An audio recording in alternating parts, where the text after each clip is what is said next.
marketing. It's this art, it's this science. We all kind of know what it is, but we don't exactly know how to define it.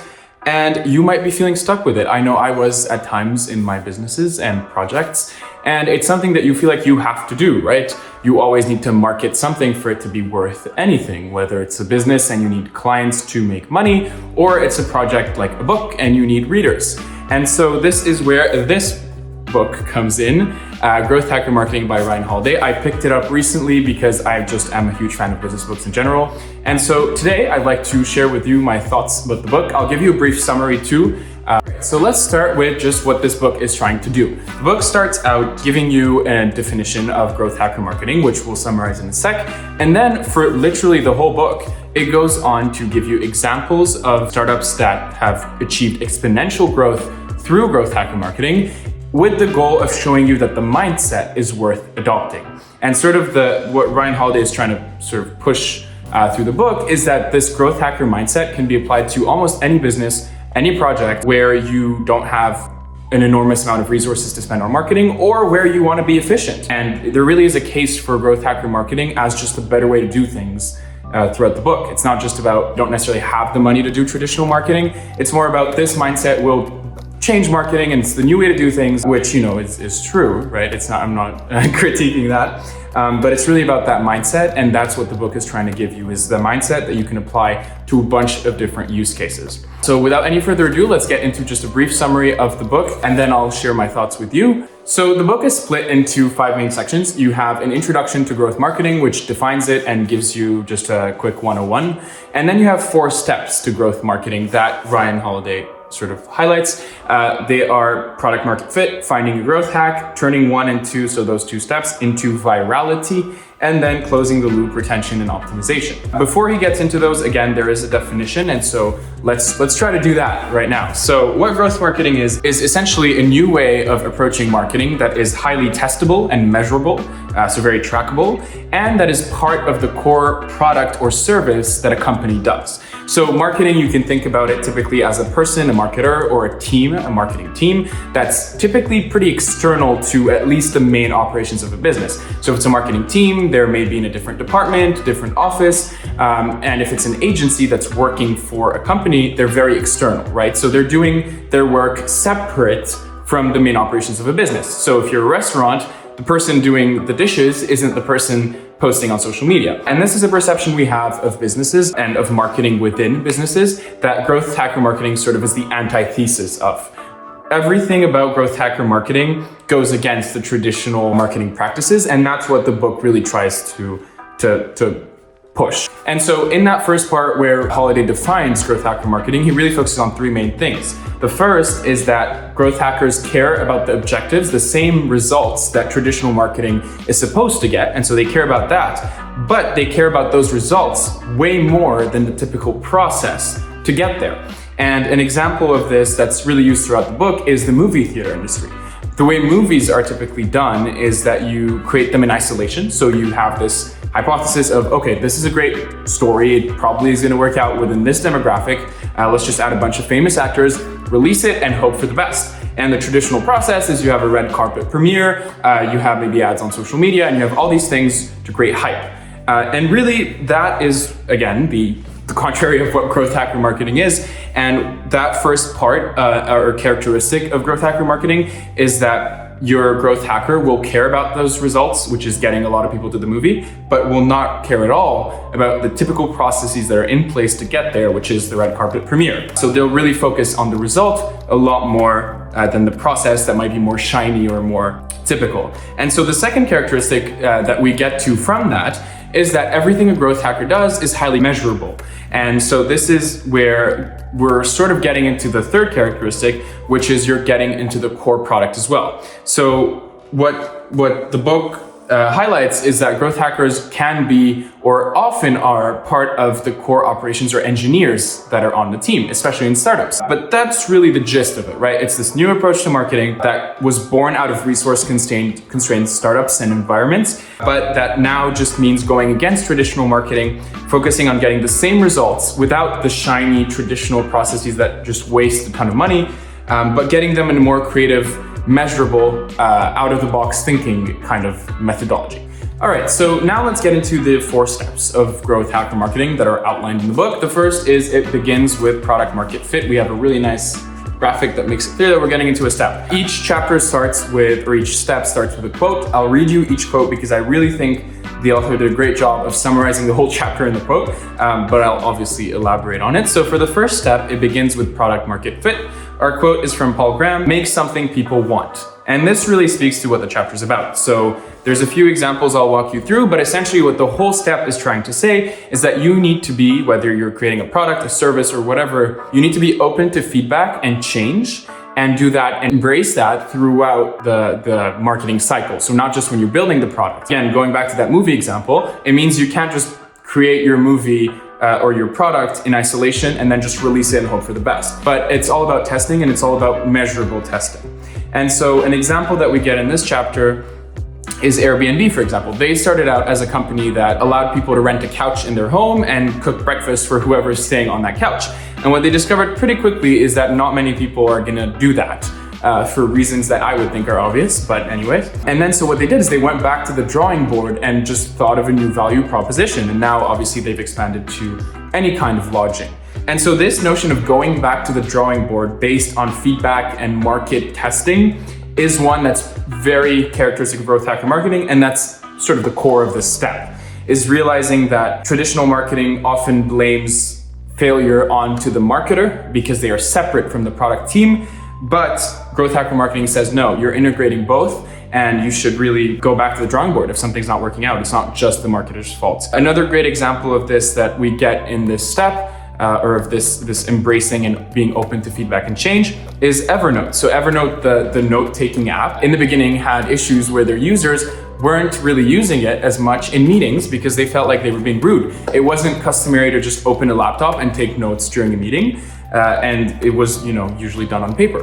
And so what they did is, once they got that feedback, again, that idea of integrating product and team, they created a little sticker that you could put on your laptop that just said, "I'm not being rude, I'm taking notes on Evernote." Apparently that skyrocketed their usage or whatever. And so really all goes back to not building a product in isolation, this black box approach like the movie industry example, but being open to feedback and change, and not separating marketing. That last part, not separating marketing from the core operation, is really emphasized more in step 2. So let's get into step 2. All right, so step 2 is where things get interesting. Step 2, finding your growth hack. Let me read you the quote that starts it out. "To be successful and grow your business and revenues, you must match the way you market your products with the way your prospects learn about and shop for your products," by the founder of HubSpot. So again, interesting quote, sums it up pretty well. But essentially what this chapter is all about is, once you have that great product that you are always going to be open to feedback for, but you have it, it's ready, it's good to go, it's based on testable, verifiable hypotheses, you got to pull customers in. You can't just expect and hope for the best.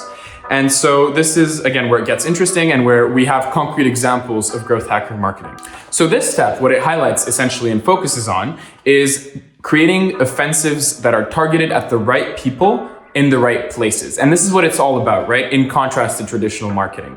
And so again, this is where it gets interesting because we get concrete examples. The first is eBay. So eBay, a story we have here that Holiday describes, is that they partnered with an in-flight Wi-Fi company. So, when you're in a flight, you pay for Wi-Fi, right?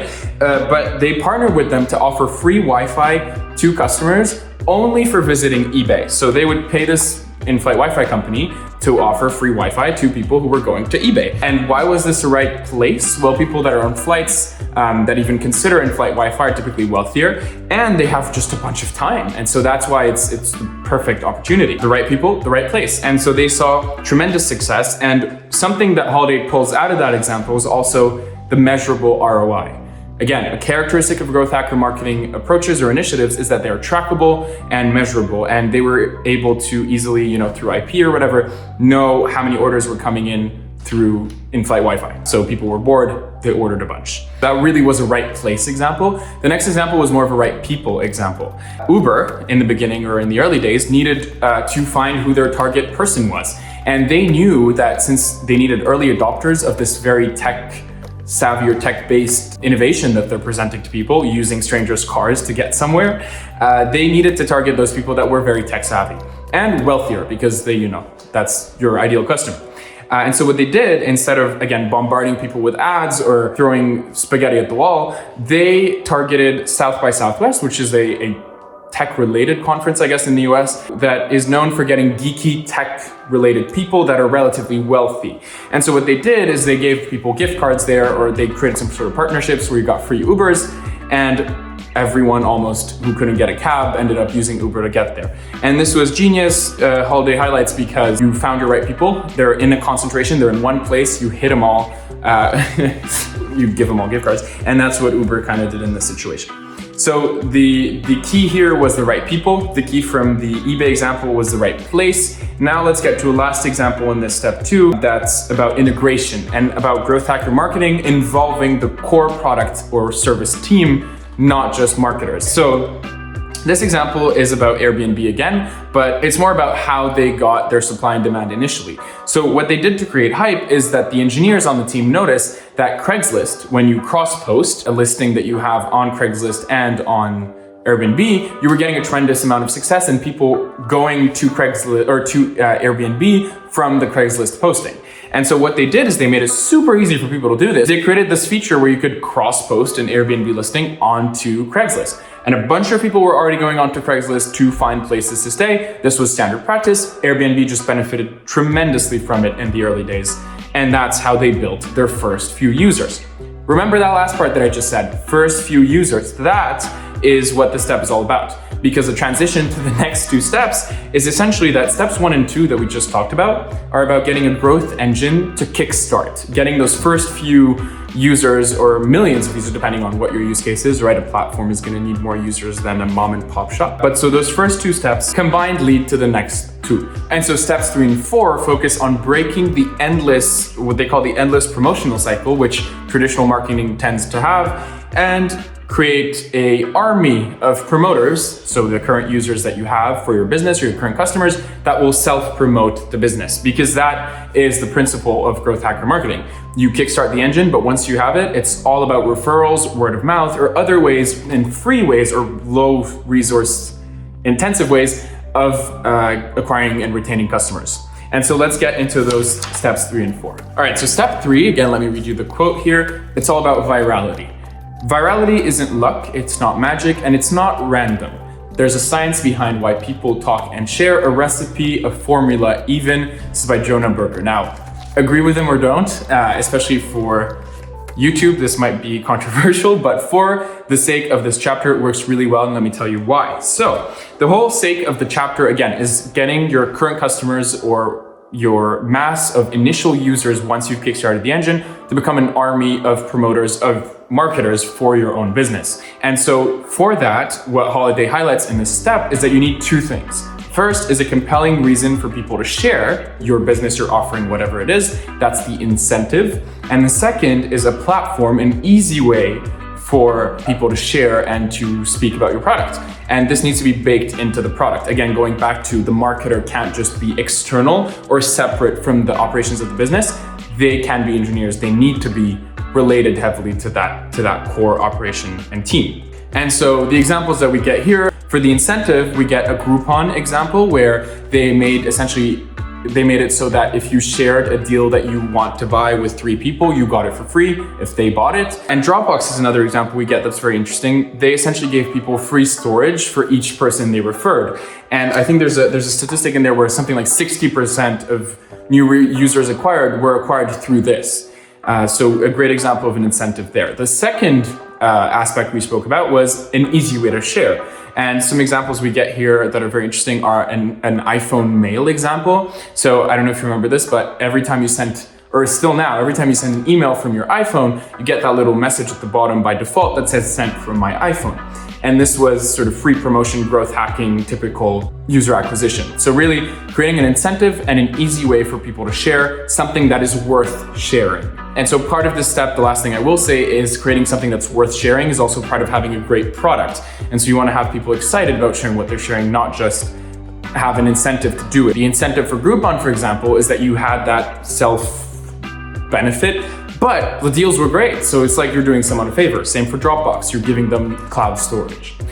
So let's get to step 4 now, which is closing that loop with retention and optimization. So the first part of this step speaks about metrics and how to avoid churn. Churn is what you're avoiding at this stage because, again, we just spoke about the whole principle of growth hacker marketing being we kickstarted the engine, we have our users and our customers being our army of promoters. We don't need technically any more cycle of promotion. So what we need to do is retain those people that we do have and reduce churn, which is people leaving or stopping to use our platform, our service, or offer. That's the first part of this step. And it's an example that we're given is Dropbox again, where they noticed that during onboarding, if someone uploaded a file to Dropbox before they left the platform, they were a ton more likely to come back. And so this is a very product realization, right? Not a marketing realization. And so what they did is that they added a step in the onboarding that rewarded a user with extra free storage, for example, if they added that first file to Dropbox, because they knew that made them so much more likely to come back. That's a great example of not just the part of this step that's about metrics and avoiding churn, but it's a great example of integrating marketing within the core offering again and engineering or product. The second part of this step is about scaling. And so this is where we go back to Uber's example. And so that South by Southwest example where they gave a free gift card really comes to fruition in this step because they really focused on getting back those customers that they gave a free gift card to that were current customers, just not maybe as active because they just used it for one conference. They focused on getting them back with promotions and deals and whatever.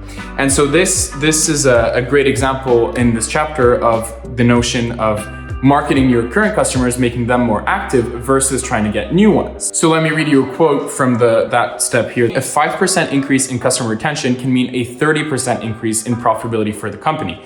And according to market metrics, the probability of selling to an existing customer is 60 to 70%, while to a new prospect, it's just 5 to 20%.